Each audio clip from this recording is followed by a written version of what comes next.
So the name of my theme for this month is the Art of Mindfulness. And the topic for today is minding the store. In this month's edition of the Science of Mind magazine, and for those of you who haven't been here before, I'm sorry to say we're all out of the March issue, but that doesn't mean that you can't pick up the April issue because it just came in yesterday, and so we have that available for you, and it comes out every week. But in the March issue of the magazine, there are several articles centered around the topic known as mindfulness. And it caused me to wonder what that word mindfulness means to different people. I imagine for some, it connotes a sense of awareness. For others, a commitment to quiet, perhaps in the silence. And for others, a practice that requires a lot of time and study to prepare for. I found a quote in the little article heading "Your Space" at the very back of the magazine, and it's written by a woman named Margaret Blackstock. And this quote really caught my eye. She says, "Imagine what it would be like to be on vacation with nothing to do for the rest of the day when you sit down for your morning meditation. No need to rush through it because there's nothing to do and nowhere to prepare or nowhere to go afterward. So you can be fully present." And I confess, I laughed out loud when I read nothing to do and nothing to prepare for afterward. I thought of my former life with so much to do and so much to prepare for. And then I thought about my current life with so much to do and so much to prepare for. But then I began to look at the difference. The former, which dictated hurry, distraction, tension, worry. Oh, yuck, that's enough of that. And then my present life, calm, thoughtful, positive anticipation, happiness. So what's the difference? Mindfulness. But that's not the end of the story, of course. The difference is learning and applying the art of mindfulness. So this title today, Minding the Store, is because there are so many facets to the concept of being mindful. And as always in our study of metaphysics, we begin right here, don't we? With ourselves. The primary definition of art, as in the art of mindfulness, is the quality, the production, the expression of what is beautiful, appealing, or more than ordinary significance. And as always, we must begin with the recognition and of the development of what's beautiful, appealing, and of significant quality in ourselves. For some of us, that's easier than for others.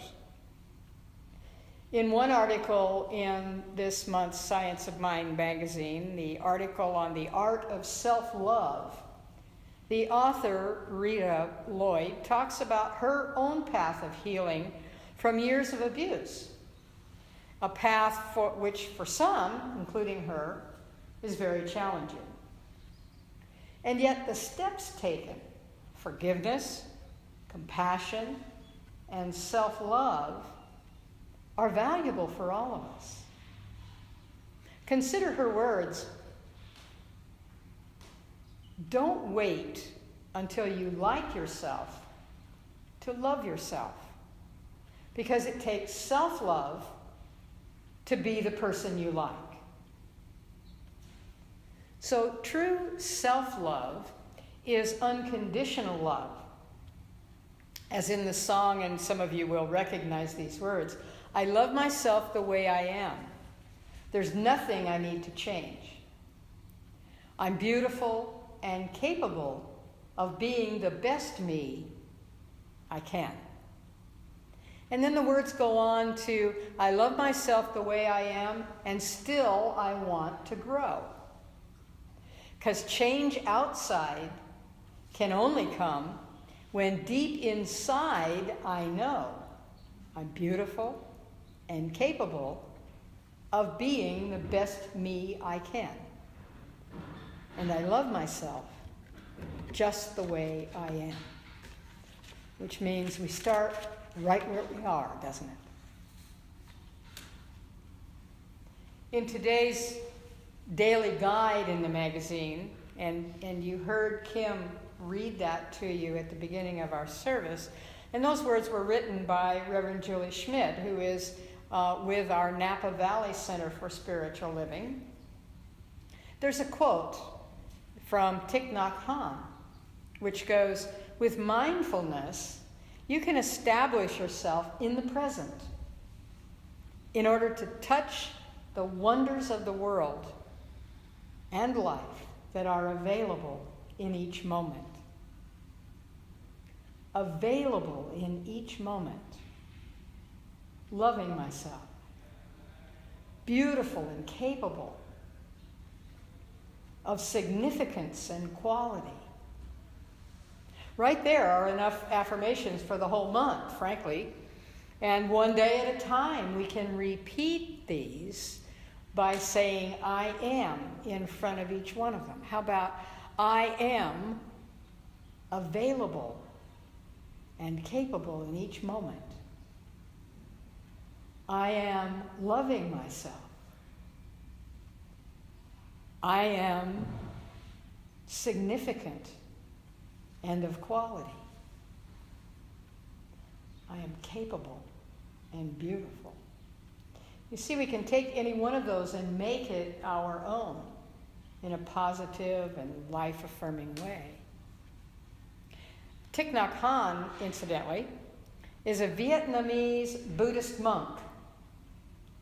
He's a teacher, he's an author, he's a poet, and he's a peace activist.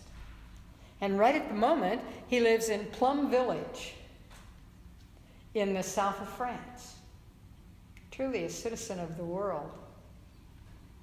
Reverend Julie Schmidt calls herself a seeker of spiritual truth, having been involved with Christianity, earth, nature-based religions, Hinduism, Buddhism, and presently, science of mind.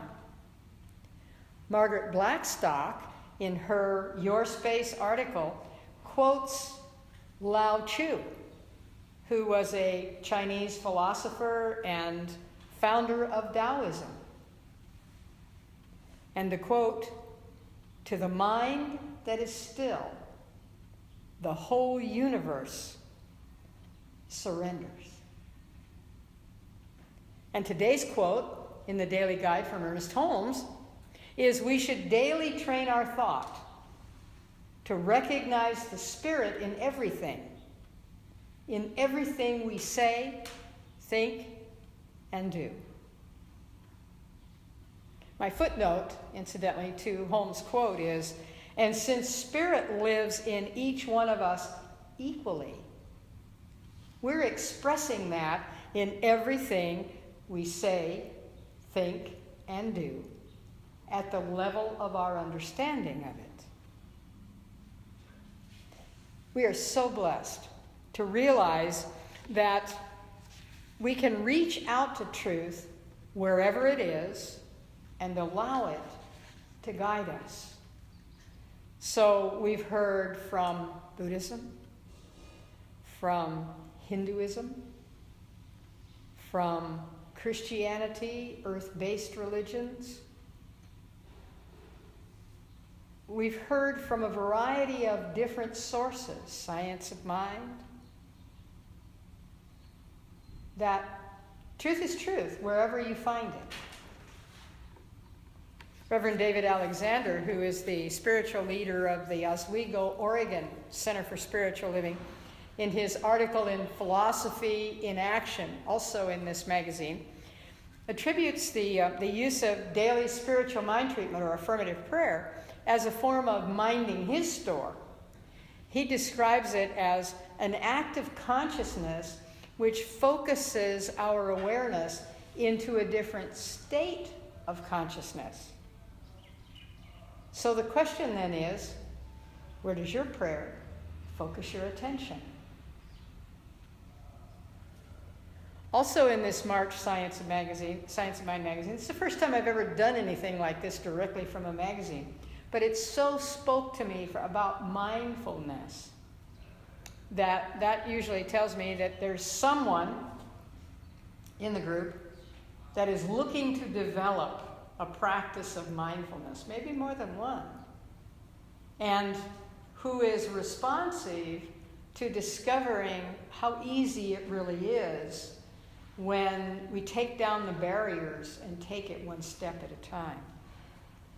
So in the magazine this month, there are 6 mindfulness exercises, and I'm going to close each talk this month by discussing one or more of them.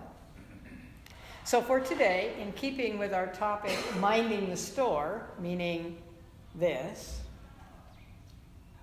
let's look at the exercise of mindful breathing. Though most of us believe that that's one we've already mastered, because, of course, it's required to live. But the fact is that most of us do that mindlessly, unless for some reason, like we have the appearance of a cold or other respiratory condition, then we become very aware of the process of breathing. So I'm going to take 1 minute before I wrap up this talk to lead you through a breathing mindfully exercise. And you're welcome to stay seated or stand up for this exercise. And all you have to do is be still and focus on your breath for 1 minute. And what I'm going to do is I'm going to ring 1 bell for us to begin, and then 2 bells to return to your normal breathing. So if you feel somewhat uncomfortable or tense during the period of time, know that 2 bells are on their way very soon. Now, let me give you some guidelines before we start. We will start by breathing in slowly to the count of 4, 5, 6. And that's your count. I'm not even going to call it off for you. So your speed. And then breathing out. 4, 5, 6. And then breathing in again. 4, 5, 6. And breathing out. And I'll suggest that you breathe in through your nose and out through your mouth. Although you don't have to pinch your nose or do this, but breathing in through your nose and out through your mouth. And just be with that breathing process. As you're doing this, purposely and purposefully watch your breathing. Focus on its pathway as it enters your body, fills your lungs, then works its way up and out through your mouth. Some people describe that kind of like the wave breaks on the shore and then recedes back into the ocean. Others feel it as an on its side figure 8, breathing in and breathing out rhythmically, with the idea of the constant motion of the air in and out. But you can do it however it feels comfortable for you. It really doesn't matter. And then the last bit of instruction is relax as you're doing this. It's only 1 minute. So, are you ready? Good.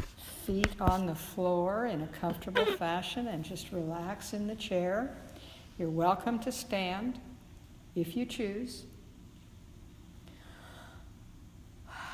Take a deep breath. Close your eyes. And let's begin. Breathing in.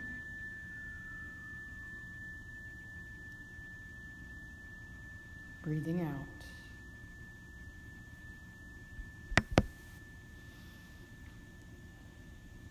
Breathing in. Breathing out.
As soon as the talk is finished, we'll share for a moment, if you like, any of your feelings about that. So what a lovely day, lovely way to begin your day. Bringing your full attention to breathing in that precious, life-giving air.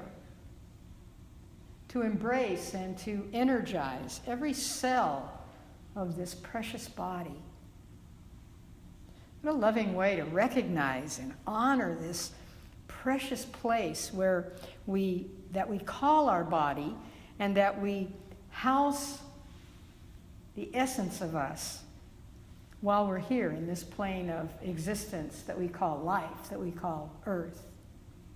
And what an easy way to mind our own store, to perform a simple act of self-love at the beginning of each day. We might even, as time passes, decide to do that for more than 1 minute at a time. Or maybe even more than once a day. Because any time is okay to be mindful. And so it is.